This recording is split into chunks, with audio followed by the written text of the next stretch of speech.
Welcome to week 1. This week we are going to be looking at the history of teams and teaming. And we're going to go all the way back to the very beginning of time and examine how God worked through the three persons of the Trinity to not only create but also to set in place a wonderful example of leadership, team leadership, shared leadership, however you would like to refer to that. Shared leadership is one of my academic specialties. I did a dissertation on that at Southern Seminary, and so reflecting on how we came to have teams and teaming is something that is of great interest to me, and I hope that you'll find it very interesting as well. Our assignments this week, as we jump right into this conversation, since we don't want to prolong this video time, one of your assignments is to read chapter 1 of my dissertation. It's only 20-30 pages, and I think that you'll get a good understanding of what is the whole concept of teams and teaming, and where that whole concept originated from a biblical standpoint. And so I hope that you'll enjoy the reading. We have quite a bit of reading this week, and as you remember, this is a doctoral level course, so there is quite a bit of reading.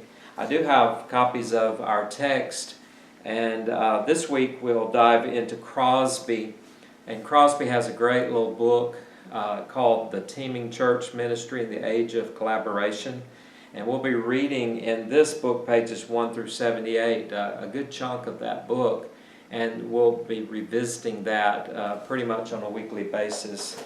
Probably one of the most foundational books from particularly a scholarly and unfortunately a secular standpoint is Amy Edmondson's book called Teaming: How Organizations Learn, Innovate, and Compete in the Knowledge Economy. Now you'll say, this really doesn't have a lot to do with my ministry, but I think as you dive into it and you read, you'll understand why we're doing it. We'll be reading pages 1 through 44 and addressing some questions related to that. We'll also see a video of Amy Edmondson, an interview that I think that you'll enjoy and will help you to understand her concepts. Another great book that we're using as a text is a book called Sticky Teams by Larry Osborne, and we will be looking at pages 1 through 34, and so you really need to have these books in hand and have digested this content in order to respond to the post. And so as we move along, we will talk about in just a moment the rest of the assignments, but I did want to introduce just a little bit about the other text for the course. These are two in number. One is called The Peacemaker by Ken Sande. Ken has a great approach to handling conflict, and I would say it's probably one of the most biblical and one of the most clear texts that we could possibly use in understanding how God wants us to deal with conflict and how to solve it not only in our personal lives but within the context of our ministries. So I think that you'll enjoy that book very much. Perhaps some of you have already read that book. It's been around for quite some time. There's not a lot out there in the area of conflict management from the standpoint that Ken Sande uses. Matt Chandler has picked up much of Sande's work and has used it in many of his teaching series. He uses it in his church as well, particularly when it comes to handling church discipline and those kinds of things. So I think you'll find it quite interesting and encouraging.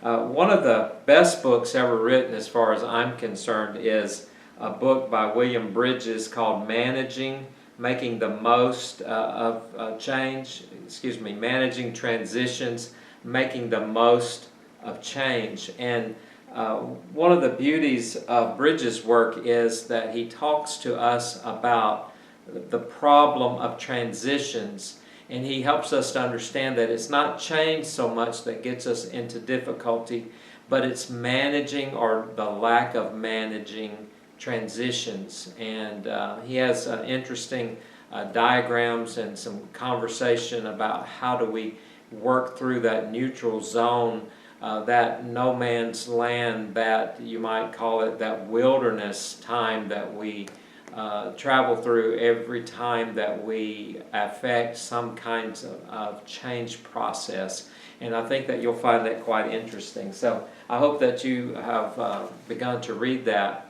And I would encourage you to get on those books, to at least do a skim reading of the entire book, because as you have noted in the syllabus, next week, week 2, you have an assignment due, and that is that you're supposed to give us a piece of paper on each one of those books, an abstract of the major ideas within that book, or the major idea, and you can do that in 1 page or maybe 2 at the most, and it's freestyle, so just giving you a heads up on that.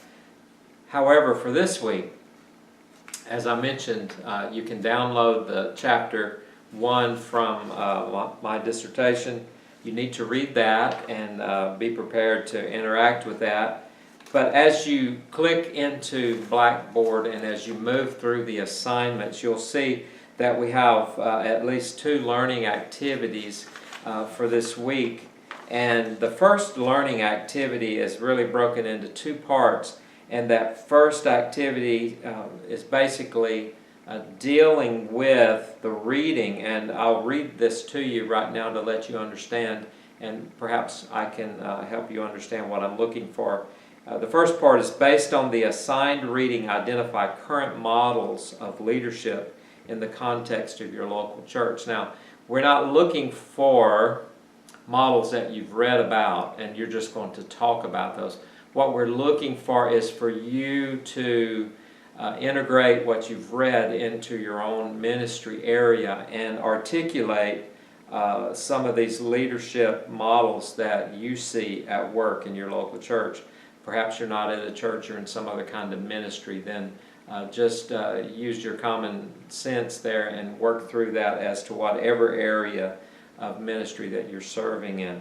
Please make specific references to the textual materials in your post. And so, although you're not writing about the items just as they're presented in the readings, you're identifying within your own church some of the things that you've read about, yet you're going to be specific about referencing those items from the reading, and you will give us something related to that, and you will cite that appropriately according to Turabian 8 within your post. Parenthetic references are preferred. You can just use the Turabian parenthetic form. Please respond to at least 2 of your fellow students' posts. And so you're not finished if you just post, but you have to post and then respond to 2 others. The second part of that learning activity is to discuss the biblical case for team-based ministry. There is a lot of writing in the secular world about teams and teaming and team-based ministry. However, we want you to reflect deeply, to draw deeply from your theological background, your theological training, from the readings that you will have enjoyed this week, and to discuss the biblical case for teaming. I think you'll find a lot of material perhaps in the first chapter of the dissertation. Please offer biblical references to support your claims. So anytime you make any kind of claim or you use any kind of information, you know this as a student, you cannot take credit for that. And so if you are going to make reference to any of these items, please use citations to let us know what the source of that was. So that is activity 1.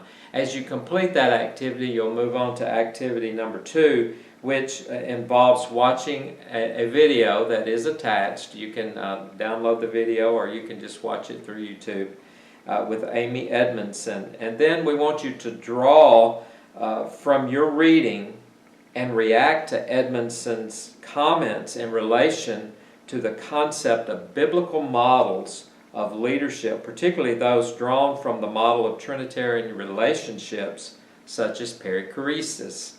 How does teaming reflect biblical characteristics? Now, up until this semester, we've used a book that dealt primarily with the whole concept of perichoresis, and that was Leading the Team-Based Church.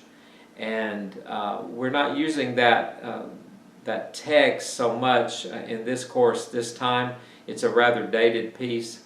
But this whole concept of perichoresis and the relationship of the Trinity, the different members of the Trinity to each other, I think is very important as we try to understand teaming and team leadership. And particularly as in much of the reading we will understand, we will draw, and we will see references to circularity and to round and roundness, and this interaction and this whole idea of being really at the same level. And so I think that you will find all of the reading to be quite interesting, particularly as you think about and reflect on the idea of perichoresis as it relates to Amy Edmondson's secular concept of teaming. And so I hope that that will be helpful to you as you come into your church and you understand what is the history. Where has teaming and teams, where have they come from?